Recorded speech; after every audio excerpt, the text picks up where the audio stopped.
Well, welcome to the latest edition of TV on the Net. I'm your host, Tom Vartanian. Today's show brought to you by AmeriQ Credit Union. For every day, for everything. Located next to Little Caesars at 3944 Route 281 in Cortland.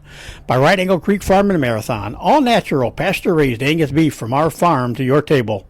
By the Cortland Voice, the exclusive media partner of TV on the Net. For all your local news and sports in Cortland County at no cost to you, check out CortlandVoice.com.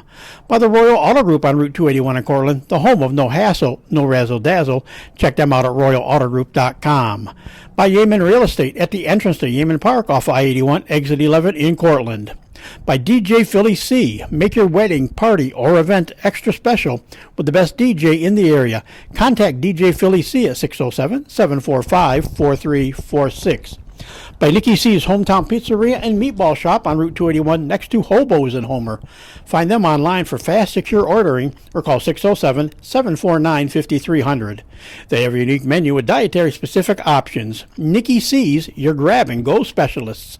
By Graftex, located on Elm Street in Cortland. Founded in 1984, they provide custom screen printing and embroidery for teams and local businesses.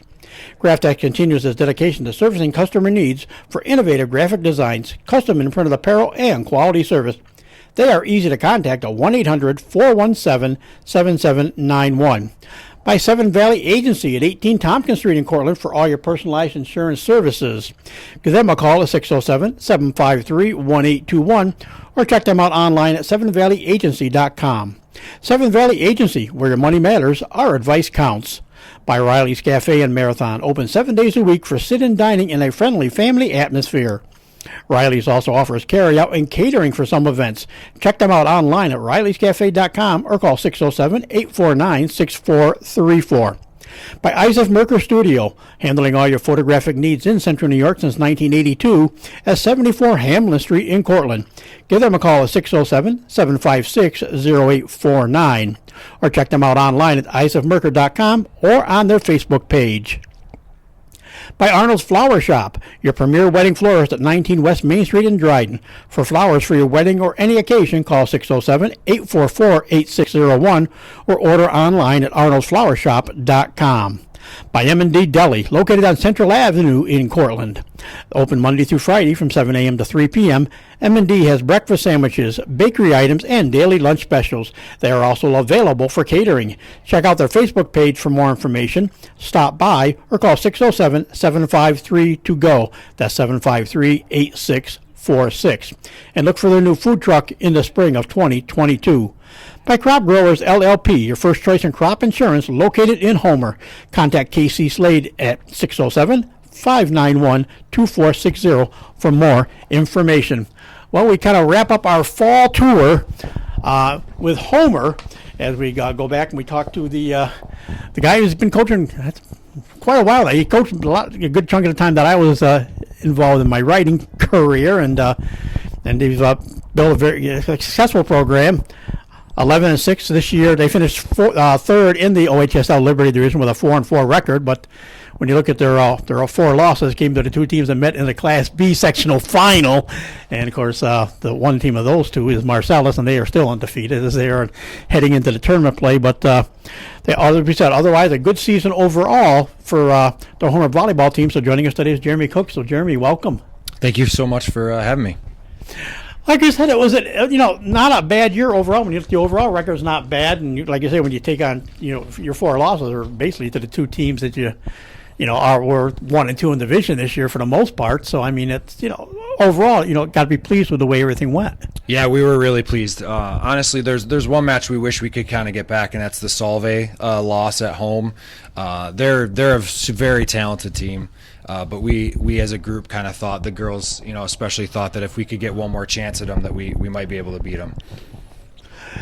And like I said, how was it this year? I mean, last year everything kind of got thrown together, and kind of some teams did play in the fall, others waited and had the fall 2 season, which was technically in the spring, and it was a strange season. But what was it like? A little more back to normal this year. I mean, obviously the biggest change was more fans could get in this year, not just like parents or even anybody, from the year before.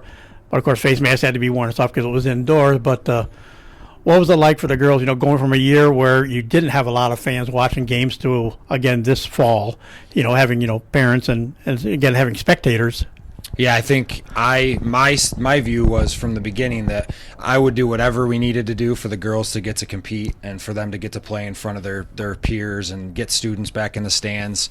I think that they would tell you that it was 100 times more fun and 100 times better to just have people there. Playing in silence or in a quiet gym is no fun. So watching some students get involved and come to the matches, and it was really our energy was tenfold whenever there were some students in the stands compared to when maybe we were on the road and we didn't have as many spectators.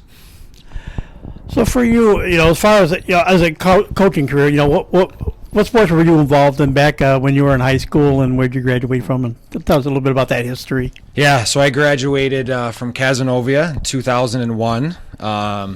I played soccer, basketball, and track and field.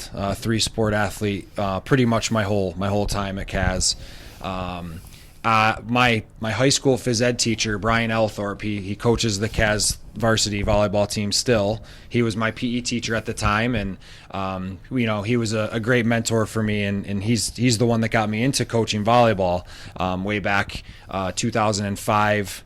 He needed someone to kind of help him out, and I knew nothing at the time, and I said, I'll do what I can, and just kind of been a sponge ever since then, just trying to learn from him and pretty much everyone else that I can. And so what year did you come to Homer and actually start coaching the varsity? I remember Brian Fox had a couple of decent teams and some real good players that graduated. But you came along, and just it was a little building, initially, but it's turned out some very successful programs since you've been here. Yeah, I knew you were going to ask me about the specific years. I'm so bad with specific dates, so I'm probably going to be wrong. But I coached JV for a couple years under Brian Fox. They went to 2 straight sectional championships. I think they won one and lost the other. Had such a strong program under Brian when they were in the winter. Then when the district started talking about going to the fall, with Brian's career, he really was going to struggle with having earlier practice times and some of that stuff, and I don't think he fully wanted to tackle the move, which I think in some schools has been really tough. You'd lose kids to soccer or cross country or whatever it is, but so at that point I jumped on and said that I'd tackle it. I think we were lucky that we had such a strong modified program and a lot of those talented athletes. We didn't really there weren't a ton of growing pains. I think the first couple of seasons we won, we were like 10-8 a couple years in a row. And then after that, the girls were really seeking out other opportunities in club and travel ball, and they were really, doing some of the extra stuff that's kind of helped us sustain some of that success. I was going to say, that's one thing that's grown since I was here, because I know my daughter played field hockey over here and volleyball in junior high when she was here at Homer, and the club program was just really in its infancy and starting to take off, but that has been, because everybody talks about, well, the guys have the lacrosse clubs and that they play year round, and you get the soccer, boys and girls soccer both have clubs. Basketball is kind of starting to get back into more, the club level too, but club volleyball, was a key to getting some girls that that really were hooked on it.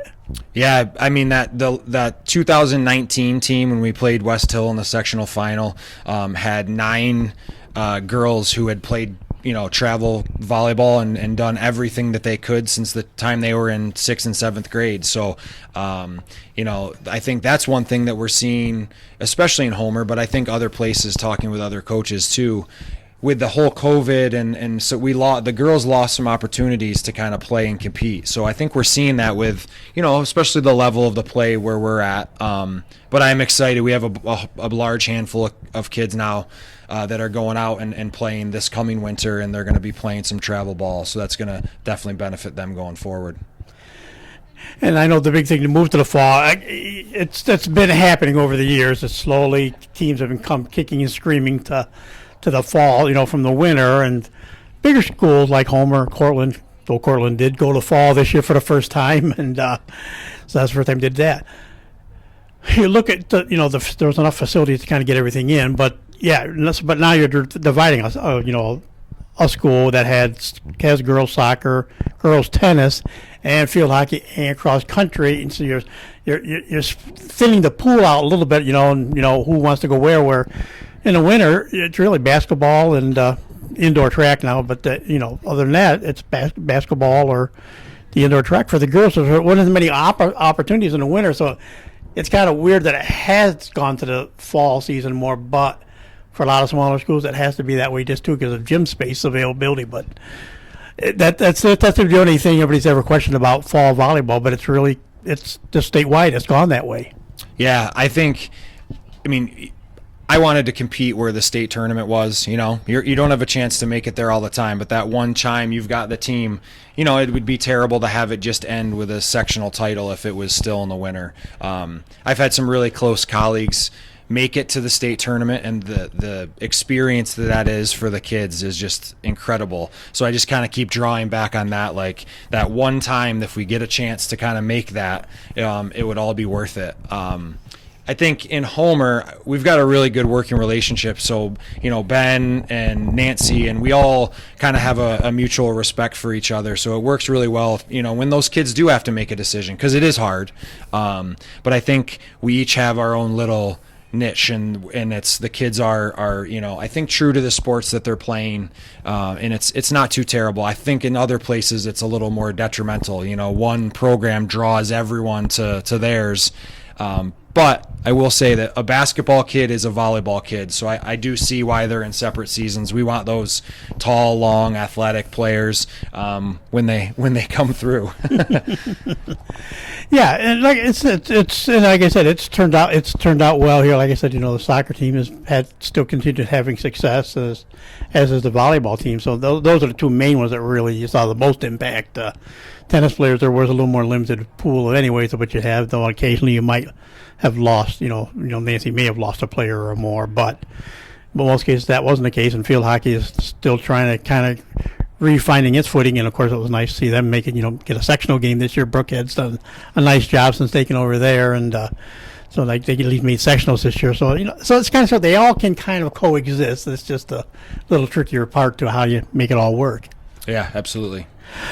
So this year, and actually, because I didn't really see a lot of the roster. I just went with I saw. I found the roster and kind of printed it out and so hopefully everybody's on here. A couple of them, they don't have the grades on, so you can help correct me on those too. But I mean, it's basically a young team though, not that many seniors. Of course, Chloe Roos, I guess I might say the last of the Rooses is finally coming through. Chloe is a senior this year, but I remember her playing, and her sisters and cousins were the sophomores, juniors, and seniors on the teams from previous years, but Chloe's finally senior. Maya Updike, Kiera Miller, and Kaylee Moss, along with Kayla Miller, are just I see at least on the list here are listed as the 5 seniors. So really a young team this year, but there's some names there that have been here for a number of years playing varsity volleyball. Yeah, we relied on all 5 of those seniors. They all started. They all contributed in major ways. But on the flip side, we did start 2 sophomores. Mallory Douglas and Lily Sorensen both started for us and played big minutes. So it was kind of both bookends, a bunch of seniors and then some really young sophomores as well.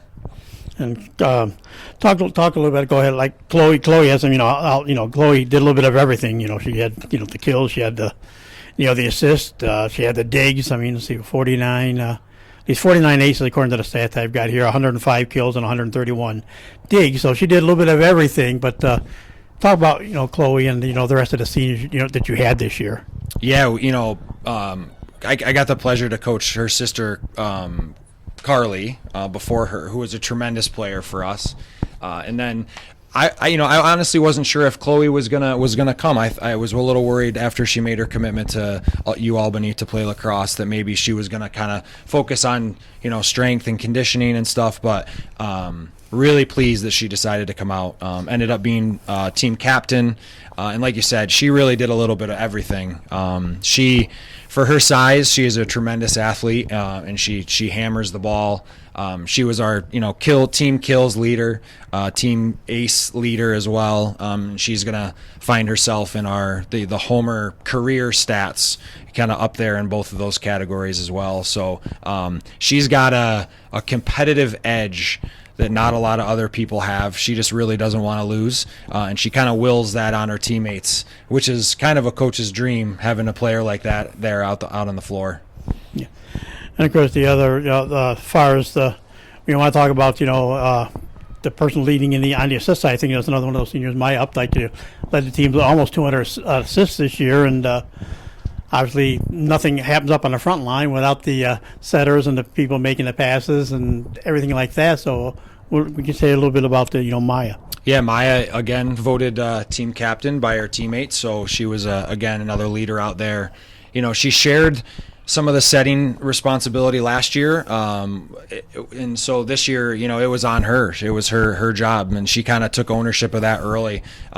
We did some different things. We kind of shifted the way we ran our offense part of the way through the year, and just really proud of how she took that on and kind of owned it, and really honed in on what she needed to work on and what she needed to do to really help the team be successful. And she just did a tremendous job all year.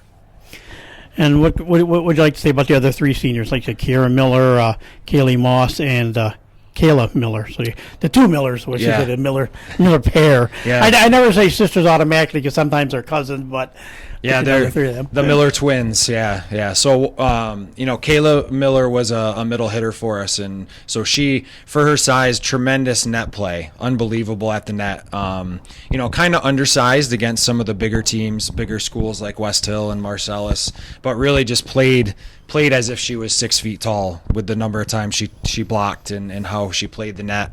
And Kira was an outside hitter for us. She was a 6 rotation player and really did a little bit of everything. Great server, great passer, kind of just a steady presence on the court.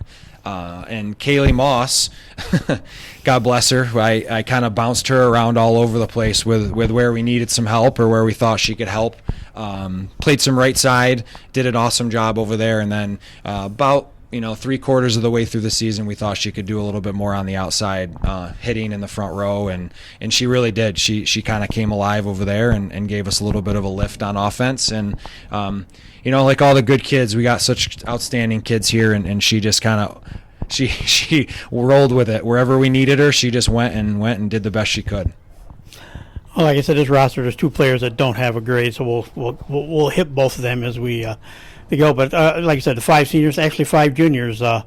Layla Reed, Amanda Rood, I guess is how you'd say that, R-O-O-D. I'm not quite sure totally. I say Amanda's name, but Riley Johnson, Abby Coolidge, and Kerrigan Quayle. Made up a junior class, and those are the kids you'll build on starting going forward next year.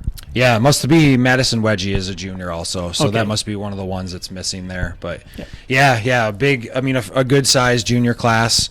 A lot of Madison is going to be a girl that's going to have to step up in the setter position next year, Maya, to graduation. And so she played some right side this year and did a little bit of setting here and there, but that's going to be a spot that she's going to have to step up and fill. She's playing some club ball this winter, and I know she'll be doing a lot of work in the off season, so she'll be ready to go. And then, the other girls there, we lost almost a full starting lineup to graduation, so there's going to be a lot of places for people to step up and contribute.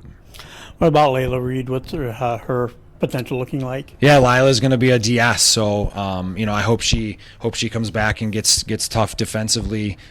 We always need those people that they're going to be tough passers and stand back there and really keep that ball in play. It's Homer volleyball is really, the ball doesn't touch the ground easily, so we got to have a really good tough mentality on defense.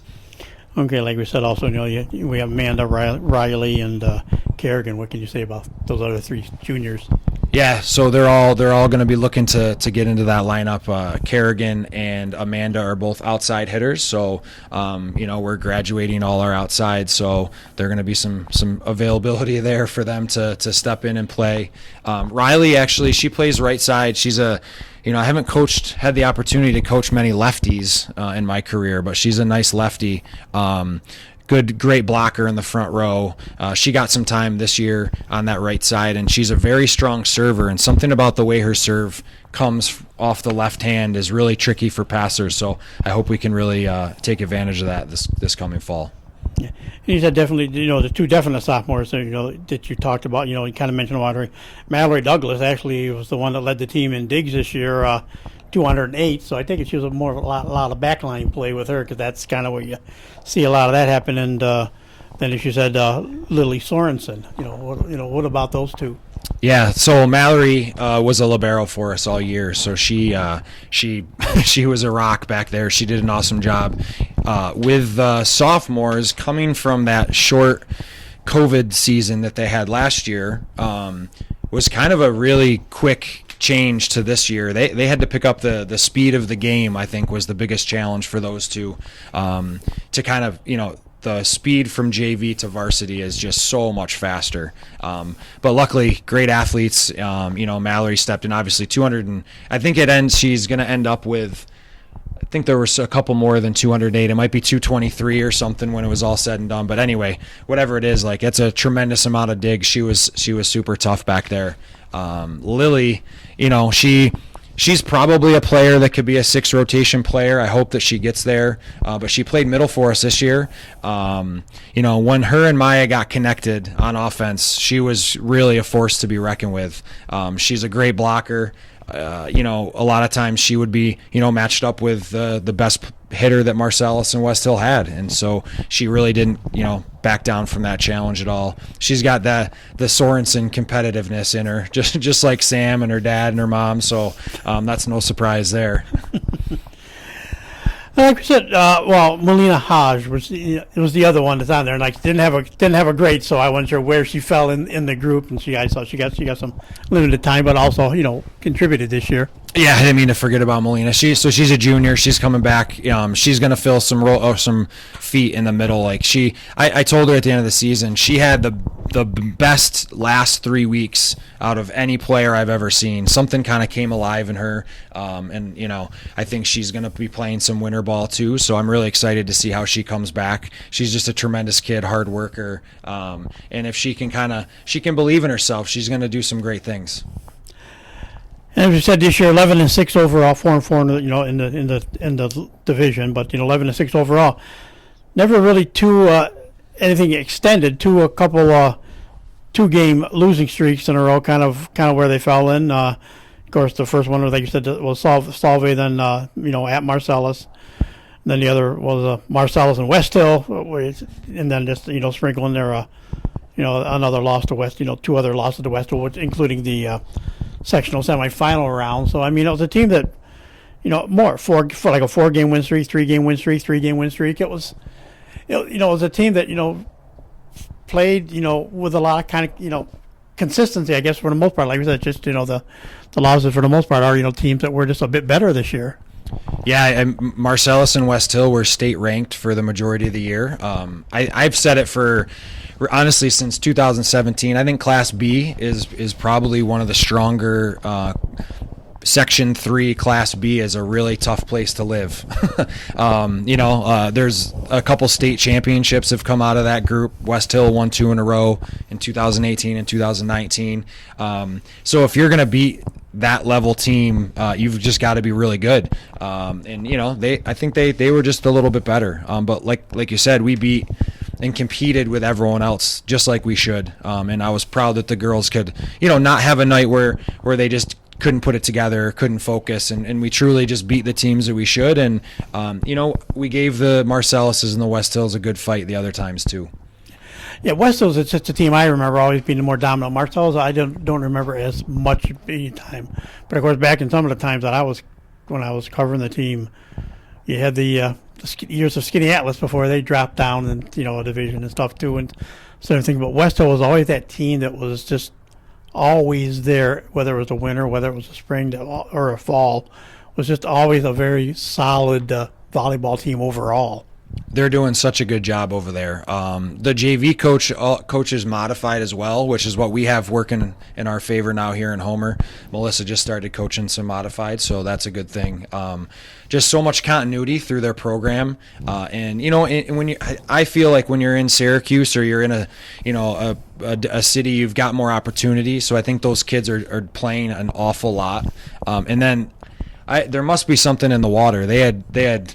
A D1 commit, Kate Heinrich, is an outside hitter who's going to Siena to play volleyball next year.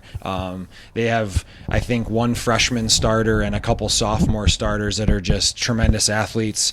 I don't know where they come from. It just doesn't seem fair. But, we gave them – I was really proud in the semifinal match with how we fought. We were really mentally tough. We didn't give up. It's so easy in the third set to kind of just give in a little bit, and we really battled. So that's really all you'd ask for from the girls.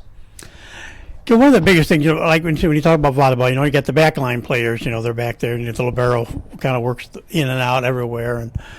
But on the front line, like you say, you got got a right side hitter, a left side hitter, and then the girl in the middle is a middle hitter.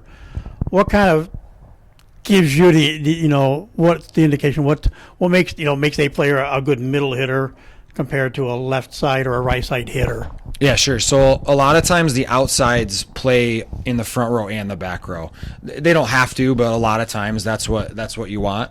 So like Chloe and Kira played all the way around. So they passed in the back row, played defense, but they're also good hitters as well and could play the net. So they were doing some blocking, they were doing some hitting, kind of like a little bit of everything. A lot of times we'll put a player in the middle who maybe isn't as strong with her passing and her defense, but is maybe a taller, strong blocker at the net, and a good hitter. And there are some that just kind of play multiple positions. Lily Sorensen played a little bit outside for us this year, kind of trying it out here and there to see what the best fit was. And the right side is where the setter lives, so that's got to be one of those setters. And hopefully Riley Johnson steps in, because that a left-handed setter is like a coach's dream. So hopefully we can use that going forward. And I'll throw this out here, like we said, the volleyball season doesn't end. I know you've been involved with the club teams over the years, but you do, even though you teach, the phys ed here at the junior high school at Homer, but you do have a second varsity coaching job, because they're one of the teams that are sticking with the winter schedule of far thing. But so like you said, this was a good week to do this. You said, because this was your down week, because like with sectional football and lots of sectional finals have taken place this weekend, and then the winter season really starts, the week before Thanksgiving. There's when the winter season starts kicking in and everything. And Spencer also now going to be coaching Tully. So, you've done that for a little bit now too also. So how's that? How does it compare, coaching at Tully, where you're not in the district and around the girls all the time? This is one thing, a lot of times you get coaches that aren't in the school. You've got a situation when you're in Homer, even though it's a junior high, at least you're in the district and you know what's going on at the high school. Whereas as Tully, you're coaching a team up there, though you're teaching Homer. What's that? What's that? How's that compared to the two ways that works? I definitely like to be able to have more contact with the girls if you need to get a message out there, or you need to kind of keep the pulse of them and stuff. But it is nice to kind of be able to drive, go to a match, go to practice, and you can come home. You can kind of, not that you ever leave it fully behind, but you can kind of leave it in Tully for the night or whatever.